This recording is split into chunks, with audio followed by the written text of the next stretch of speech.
These players could potentially win you your matchup this week, and so you're going to want them in your starting lineups. And let's start with a really obvious one, in my opinion, in DeAndre Swift. Playing who? The Indianapolis Colts, who gave up a ton of fantasy points to Joe Mixon in week 1, and then again in week 2 to Josh Jacobs, who didn't have a ton of fantasy points, but also fumbled a touchdown that would have given him over 20. This is a defense that not only has given up a ton of production to fantasy running backs so far this year, but they just lost their best defensive lineman in DeForest Buckner, all-pro player. They also lost the defensive end in Latu, and so this is a Colts defense that is banged up, that has been bad, that looks like they have an incompetent defensive coordinator, and so anybody on the Bears that you want to start, I feel like you feel good about starting him this week. DeAndre Swift is no exception to that. This line for the game is set at 45.5.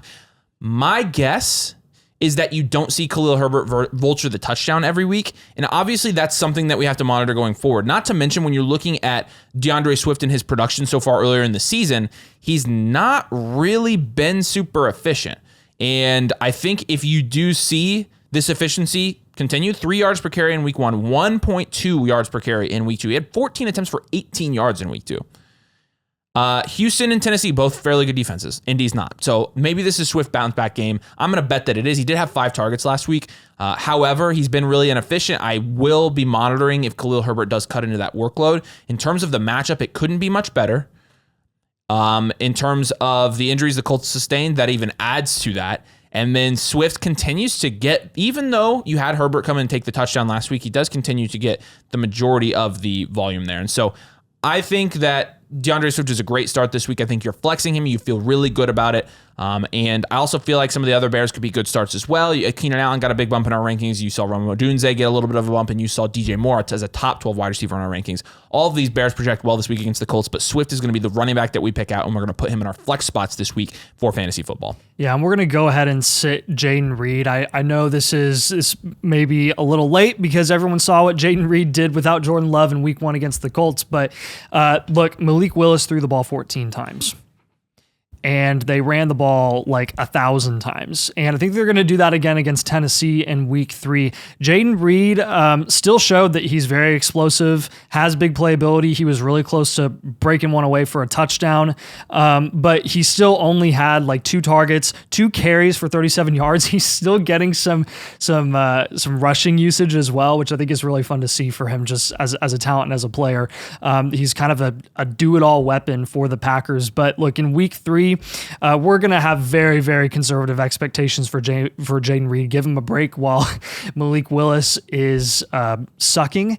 And this is also a matchup that's not super friendly for Malik Willis. You've got the Colts defense who's incapable of, making adjustments and understanding that a team is going to run the ball primarily with Malik Willis. And now you're going to a Tennessee Titan defense that is not bad and has experienced how awful Malik Willis is. They actually traded him away to Green Bay. So look for this week to be pretty rough for Jaden Reed. And I'm going to have you start a guy like Rashid Shaheed instead, because Rashid Shaheed has a great matchup in an offense that is on fire right now, and they're going against the Philadelphia Eagles, right? So Shaheed has now gone 2 straight weeks where he's had a touchdown. He has had classic Shaheed, 5 targets and 4 targets for 3 receptions and 4 receptions respectively in the first couple weeks of the season. And a great matchup against Carolina week 1, he produced. And a tough matchup against Dallas, he produced. And a great matchup against Philadelphia, what do you think he's going to do while the Saints are hot? Probably maybe produce. Again, it's kind of betting on a touchdown, but we're willing to do that right now with how crazy the Saints offense has looked across the board. Olave looked better in week 2. Alvin Kamara scored 4 touchdowns. Derek Carr actually seems comfortable and is pushing the ball downfield, which he did not do last year. So look, these are 2 guys. Jaden Reed, he's a better player, right? Worst matchup, worst situation this week. Rashid Shaheed, total unknown if he's going to score a touchdown or not. I think you can predict accurately this week that he's going to be able to do something hopefully special again for a 3rd straight week against a secondary that's still trying to figure things out in Philadelphia. So a guy that we're sitting this week is actually a guy that we had as a start last week, which kind of stinks because with our luck, he'll go off this week after we had him as a start. He didn't do anything. It's Tank Dell. But the main thing for me with Tank Dell is I don't think you can start him until you see that he's actually going to get the volume to produce. And he played only 4 of a possible 21 snaps in 12 personnel. So he's obviously the odd man out. In 12 personnel, you've got Nico on the field and you've got Diggs on the field. And when you're looking at the snaps there altogether, he is running less routes than Nico Collins and Stephon Diggs by a little bit. He's getting less snaps than both of those guys by a pretty significant margin, again, because of the 12 personnel and because he's also third in targets. You had Nico with 10, Stephon Diggs with 6, and Tank Dell with 4. And with Tank Dell, Tank Dell's going to need more targets than that to be productive because Tank Dell's not getting, he's not getting a ton of intermediate passes where he's getting, 2-3 points per target, and he's going to be really productive with that. He is a big play guy. And so when you have 4 targets and you only catch 1 of them, right? I mean, you have to have the target volume because if you're throwing the ball down the field, you're not going to catch a high percentage of those. And so he only caught 1. He had -3 yards. I mean, he struggled against the Bears. He struggled, not a bad defense against the Bears, but somebody we expected to break out last week, and he didn't. And so going into this week, the green light starts to actually has the matchup light as a green, but the Vikings defense has looked a lot better than this, and the matchup data that we're using is still a combination of this year's and last year's, mostly last year's though. And so we're going to manually override this one, even though he has 2 greens here, and we're going to say with Tank Dell, look, I mean, he could always get the touchdown. He could always have that upside. We're going to bet that until he shows that he's going to get the target volume necessary to be startable, he's probably not somebody you want to start on your fantasy football team, and I feel like that's fair. Now, a guy that we will start this week that's a little bit more unsexy but has a really good matchup is Jerome Ford. They go into a week where they're playing the New York Giants, and granted, the Vegas line for this total points-wise is only set at 39 points. You might use that to say, in games like that, a running back of that caliber might not get the production he needs, and he might end up laying an egg on my fantasy team. And I understand why you would say that. However, when you're looking at Ford, one thing that has stood out to me over the first couple games, at least in the first game, he had 7 targets. Now, last week against Jacksonville, he only had 2 targets. He only had 12 attempts. He actually only had 44% of snaps last week in that game. But when you're looking at the split this week for the Browns, in the running backs in particular, you had Jerome Ford have 32 snaps. You had Deonta Foreman have 27, and Pierre Strong had 10. He did run twice as many routes as the other guys, but he only got 2 targets. And in terms of carries, he got 7 carries to Deonta Foreman's 14 this week. One guy we are starting this week, however, is Zach Moss, Cincinnati Bengals. The Bengals actually find themselves in a pretty good game this week against the Commanders. It's a good matchup from a fantasy football perspective. The Vegas line for this is set at 47.5, which is pretty good for the week. And you still haven't really seen Zach Moss break through and produce at a level where you're like, okay, I'm starting this guy every week, like he was for a stretch last year. In his first 2 games, he had 14 points in week 1, but against Kansas City in week 2, he played 80% of the snaps, which you'd love to see because he's getting more of snap share, but he only had 6 points. And this is because he had 12 attempts for 34 yards, he had no touchdowns, he only had 1 target. And so he was, to say the least, inefficient last week. However, the Kansas City defense, as we know, is very good. Their front line is very good on defense. And so Zach Moss wasn't really expected in that game to be super productive. However, against the Washington Commanders, this is going to be one of the best matchups he has all year. And the Vegas line for this one is set a little bit higher than I think people would expect, right? You have, going into this game, it's set at 47.5. And I think, with him separating himself from Chase Brown, the Bengals looking a little bit better last week, the Bengals hopefully getting T. Higgins back this week as well. There's a number of factors I think could contribute to Zach Moss being more of a start this week than normal. And so he's a guy that I think if you have on your team, you consider flexing him this week. He's a running back. He's getting the volume, and it's a good matchup. Those are typically the things we look for in a guy like that when we're saying, okay, let's go and start him in all of our leagues. Zach Moss is somebody that, while he hasn't been the sexiest start and while he didn't produce last week, I think he's going to have a bounce back week, get the volume, but he has high touchdown upside this week. I'm going to plug him in my fantasy lineups. Yeah, we're going to have you sit Devin Singletary this week, and that really is going to be mainly because they're playing the Browns, and we're not excited about that. We're not excited about Devin Singletary, the player, either. I think a lot of people got a little too excited about what he showcased in week 2 against the Washington Commanders defense. And yes, even though he's the top option there, Tyron Tracy did actually take away a goal line carry, so that's concerning already. I mean, you're looking at one of the lowest over-unders for this week. The Vegas line is 38.5 for the Browns-Giants matchup. It's going to be a rock fight. It's going to be disgusting.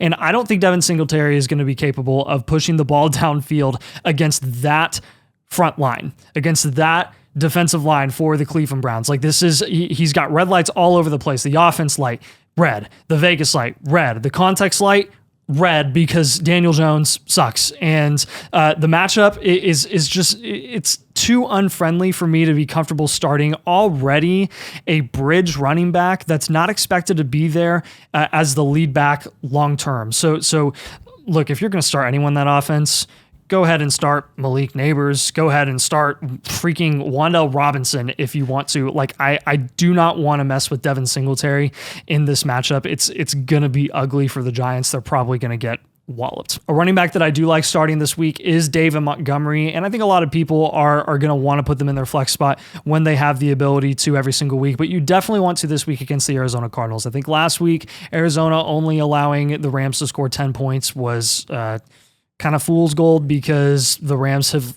literally already lost like half of their starters and we're 2 weeks into the season.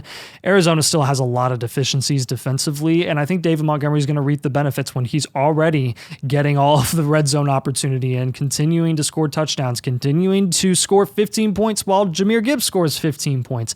It's maddening as a Jahmyr Gibbs owner, but with Montgomery, he's going to continue to be consistent and honestly have a pretty decent floor because he is getting volume even with like a 40% snap share. They love using the guy, and he's a good running back in a good system, a good situation. He was able to put up 15 points in a game where they only put up 16 points in total as an offense. The Lions did. That was an off week for them. You're probably going to see them go crazy week 3, and I think David Montgomery is going to reap the benefits. One guy we are sitting this week is going to be Demarcus Robinson, and I think a lot of people will be tempted to start Robinson because he was the wide receiver 3 before Kupp and Puka got injured, and because it's a wide open wide receiver room now. My advice this week would be to not start any of the Rams receivers and let them kind of decide who's going to get the most targets and who's going to get the most production on a week-to-week basis. When you're looking at Robinson against the 49ers, this is a game that actually projects 46.5 is the line for this week. It's a little bit lower than what you'd expect for a typical Rams 49ers game because you've got so many injuries on both sides to the offense. So with Robinson, I'm going to wait to start him until I know, is he going to be the wide receiver 1? He's going to get targets like the wide receiver 1, and does he have the touchdown upside of a wide receiver 1 in that offense? Right now, I'm not so sure of it. And again, the opponent being the 49ers obviously have a pretty good defense. Makes it a little bit tough for me to be comfortable even flexing him this week. And so really, there's not a lot going for any of these Rams wide receivers, but I do know that Demarcus Robinson is the most popular one right now, and I know he's going to be the one that people are most tempted to put in their flex spots. Again, I would advise against it. You've got Tutu Atwell there, you've got Tyler Johnson there, all guys that could produce. You've even got Colby Parkinson who could take away from some of that production, and so I'm going to say until we know more about this Rams situation, let's go ahead and not start Demarcus Robinson, keep him on our bench, and let's maybe start somebody else. One guy that I'm comfortable starting this week at a different position is Zach Ertz. Zach Ertz is actually, I thought it was going to be Ben Sinnott. Everybody thought it was going to be Ben Sinnott. It's not Ben Sinnott. It's actually Zach Ertz, and I think this makes sense because you have a rookie quarterback in Jaden Daniels developing chemistry with a veteran like Zach Ertz. Zach Ertz had 10 points last week. He had 4 targets and 4 receptions for 62 yards. Still hasn't had a touchdown yet this year, but he is somebody when you're looking at the matchup this week. The Cincinnati Bengals last year, they gave up the 3rd most points to tight end in the league. And you've seen more of the same with the Cincinnati defense this year, being giving up quite a few points to receivers and tight ends. Obviously, they held Travis Kelce last week, and so that kind of works against this. However, I do think you're going to see Jaden Daniels, and you've kind of seen this in the first 2 weeks, rely on his tight end a little bit more. Again, 4 targets in each of the first couple weeks. I think that Zach Ertz is kind of his safety blanket, and I think in a game where you're going to have a fairly high-scoring game, in my opinion, according to Vegas, I think Zach Ertz is going to be somebody that benefits from the targets that Jaden Daniels is going to give him. When you're looking at some of the other weapons there, you're not super excited about any of them, and none of them have really emerged as a super fantasy productive asset outside of Brian Robinson, who's done it on the ground. But in terms of the passing game, I think Zach Ertz has as good a chance to produce as anybody. And again, it's projected to be a high scoring game. So I'll plug Zach Ertz in, especially if I have tight ends that are underperforming or tight ends that are hurt right now, which there are a couple of those. Evan Ingram got hurt. David Njoku is out. Jake Ferguson has been banged up. And so I think he's a good plug and play if you're streaming tight end, so I'm comfortable starting him this week in my fantasy leagues. Yeah, I'm not comfortable starting Darnell Mooney, even though he had a touchdown against Philadelphia. He had a touchdown against Philadelphia. It was a big play. He had 7 targets. He only hauled in 3 of them. London is still the guy. Kyle Pitts is still going to get opportunity before Darnell Mooney, even though we saw that not being the case in week 2. I don't think that's going to be sustainable. I don't think that's going to be happening against the Kansas City Chiefs in week 3. I do think that Darnell Mooney does have an avenue to, for the rest of the season have productive weeks, but I'm not trusting his production in week 3. I think it's going to be rough against one of the best defenses in the league. Spagnuolo knows what he's doing, and I don't think Darnell Mooney is really poised to be able to make another touchdown connection with Kirk Cousins. I think it's probably going to be a lot of running the ball with Bijan Robinson. I think it's going to be a lot of shorts and intermediate passes to Kyle Pitts and Drake London. Probably not going to see a ton of explosive plays from Darnell Mooney. So let's go ahead and sit him this week. We'll reevaluate what his status is in future weeks, but not in week 3. There you go. Those are some starts and some sits for you for this week.